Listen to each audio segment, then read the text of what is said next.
Good morning students. 10वीं वाले बच्चे, सिद्धि हिंदी विद्यालय के इस ऑनलाइन क्लासेस में आपका हार्दिक स्वागत है। अब बच्चों, यहाँ पे हमारा ये जो व्याकरण में लेसन चल रहा है वो समास के ऊपर है, और समास जो है उसकी परिभाषा हमने देखी। हिंदी भाषा के भीतर यहाँ पे पूर्व पद उत्तर पद किस प्रकार से समास में आते हैं वो हमने देखे। दो शब्दों के बीच में प्रत्यय विभक्तियों का लोप हो जाता है वो हमने देखा। यहाँ पे हिंदी भाषा के भीतर समास के 6 प्रकार कौन कौन से हैं वो मैंने आपको बताए। उसमें से हमारे अब तक 6 प्रकार में से एक प्रकार तत्पुरुष समास और उसके उपभेद जो है उसकी हमने चर्चा की। ठीक है, तत्पुरुष समास किसे कहते हैं? तो जिसमें पूर्व पद प्रधान होता है, उत्तर पद गौण होता है, दोनों पदों के बीच में जो कारक चिन्ह होता है, विभक्ति होती है, उसका लोप हो जाता है तो कौन सा पद बनता है? उसको क्या कहेंगे? तत्पुरुष समास। जैसे कि विद्यालय, विद्या के लिए आलय, तो के लिए विभक्ति है उसका लोप हो जाएगा। उसके बाद आप बीती, आप पर बीती, तो दोनों पदों के बीच में पर विभक्ति है उसका लोप हो जाएगा। तो ये उदाहरण मैंने आपको बताए। उस प्रकार से तत्पुरुष समास के यहाँ पे 6 उपभेद है। कौन कौन से?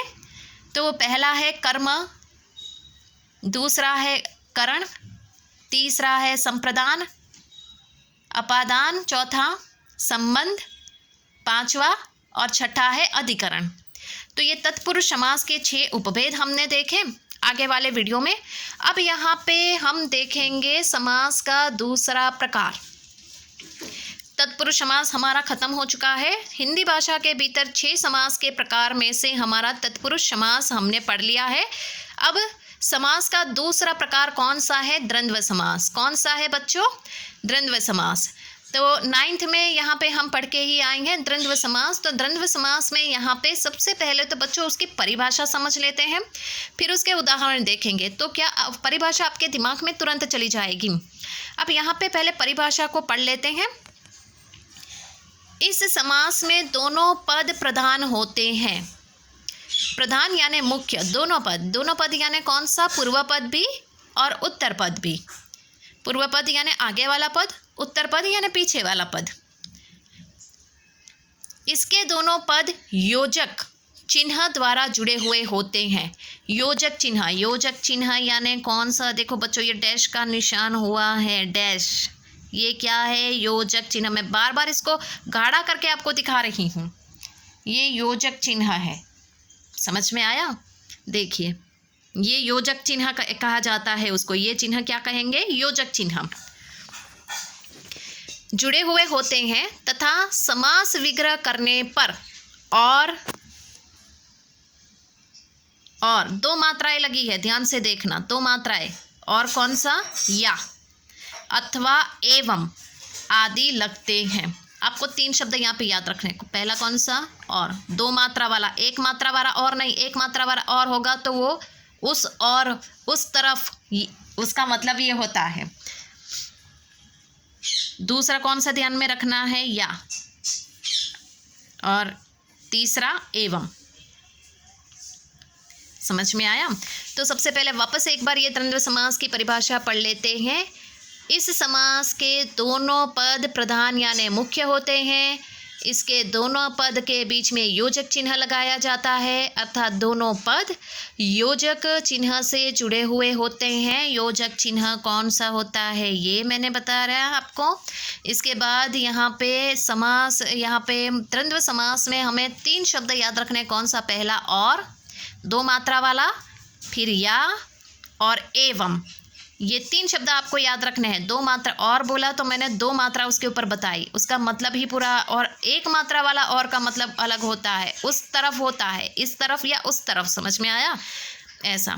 अब यहाँ पे उदाहरण देख लेते हैं बच्चों, ताकि ये परिभाषा आपके दिमाग में और ज़्यादा अच्छी तरह से बैठ जाए। तो उदाहरण में बच्चों यहाँ पे सबसे पहला है रात दिन। देखो यहाँ पे योजक शब्द लगा हुआ है, योजक चिन्ह, ये देखो, है ना? ये यहाँ पे ऐसे शब्द आपने देखे होंगे, किताबों में आते हैं अक्सर। हम ये शब्द हम कहीं ना कहीं हम देखते हैं। ये क्या है? योजक चिन्ह। पहले आप ये चिन्ह को समझ लो, वरना आप बोलोगे कि योजक चिन्ह कौन सा होता है। तो 2 पदों के बीच में जो ये चिन्ह लगाया जाता है ना, उसको योजक चिन्ह कहते हैं हिंदी भाषा में। ठीक है, सबसे पहले इसका परिचय मैं करवा देती हूँ। अब यहाँ पे रात डैश दिन ऐसा लिखा हुआ है। अब ये बच्चों भाई ये शब्द का बच्चों हम यहाँ पे क्या करेंगे, विग्रह करेंगे। विग्रह करेंगे तो रात और दिन, रात क्या है पूर्व पद, दिन क्या है उत्तर पद, दोनों प्रधान है यहाँ पे, पूर्व पद भी मुख्य है उत्तर पद भी मुख्य है। प्रधान दोनों पदों के बीच में कौन सी विभक्ति है, और। कौन सा है यहाँ पे, और का लोप हो जाएगा तो क्या, योजक चिन्ह लगाकर रात दिन बन गया वही शब्द। यहाँ पे और की जगह या भी आ सकते हैं, रात या दिन, रात एवं दिन। समझ में आया आपको। उसके बाद दूसरा उदाहरण देखो, सुख दुख। उसका विग्रह करेंगे तो सुख और दुख। सुख शब्द पूर्व पद है, दुख शब्द उत्तर पद है, दोनों यहाँ पे प्रधान है, दोनों के बीच में यहाँ पे और शब्द लगा हुआ है, और को लोप हो जाएगा, उसको निकाल देंगे तो योजक चिन्ह लगाकर सुख दुख।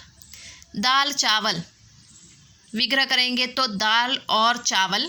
दाल शब्द पूर्व पद है, चावल शब्द उत्तर पद है, दोनों पदों के बीच में यहाँ पे और लगा हुआ है, और को निकाल देंगे तो यहाँ पे क्या बन गया, योजक चिन्ह लगाकर दाल चावल।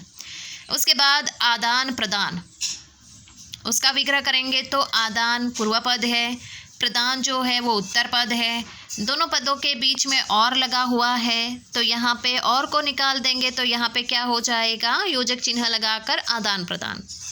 माता पिता, तो विग्रह करेंगे तो बच्चों माता और पिता। माता शब्द पूर्व पद है, पिता शब्द उत्तर पद है, दोनों पदों के बीच में और विभक्ति है, प्रत्यय है, ये प्रत्यय को निकाल देंगे तो योजक चिन्ह लगाकर माता पिता।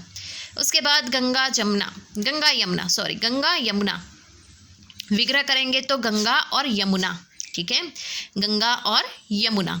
गंगा शब्द पूर्व पद है, यमुना शब्द उत्तर पद है, दोनों पदों के बीच में और प्रत्यय है, ये और को निकाल देंगे तो योजक चिन्ह लगाकर गंगा यमुना। गुरु शिष्य, विग्रह करेंगे इस शब्द का तो गुरु और शिष्य, गुरु एवं शिष्य, गुरु या शिष्य। समझ में आया। तो गुरु शब्द पूर्व पद है, शिष्य शब्द उत्तर पद है, दोनों ही प्रधान है, दोनों के बीच में और प्रत्यय है, उसको निकाल देंगे तो योजक चिन्ह लगाकर गुरु शिष्य। देश विदेश, विग्रह करने पर देश और विदेश।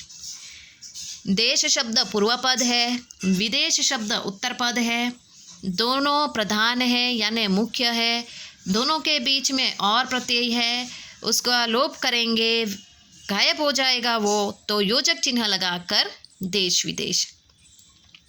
ऐसा ही यहाँ पे दूसरा एक अंतिम उदाहरण है, पाप पुण्य। ठीक है ना, पाप पुण्य, विग्रह करो बच्चों उसका, पाप और पुण्य। पाप शब्द पूर्व पद है, पुण्य शब्द उत्तर पद है, दोनों पद ही यहाँ पे मुख्य प्रधान है, दोनों के बीच में और प्रत्यय है, उसका लोप हो जाएगा तो योजक चिन्ह लगाकर पाप पुण्य। देखो बच्चों, ये जो द्वंद्व समास है ये सीखना बहुत सरल है, अब आपकी समझ में आ गया होगा। तत्पुरुष समास में क्या याद रखना है, का के लिए में पर से। द्वंद्व समास में क्या याद रखना है, और या एवं। आप इतना ही मतलब याद रखोगे ना तो ये समास जो है आपके दिमाग में तुरंत चले जाएंगे, कुछ नहीं करना है, बिल्कुल सरल है। तो बच्चों उम्मीद करती हूँ यहाँ पे कि ये जो है वो आपके दिमाग में गया होगा, आपको समझ में आया होगा। आगे वाले वीडियो में हम समास के जो बाकी के जो उसके प्रकार है उसकी चर्चा करेंगे। ठीक है, तब तक के लिए यहाँ पर रुकते हैं। Thank you.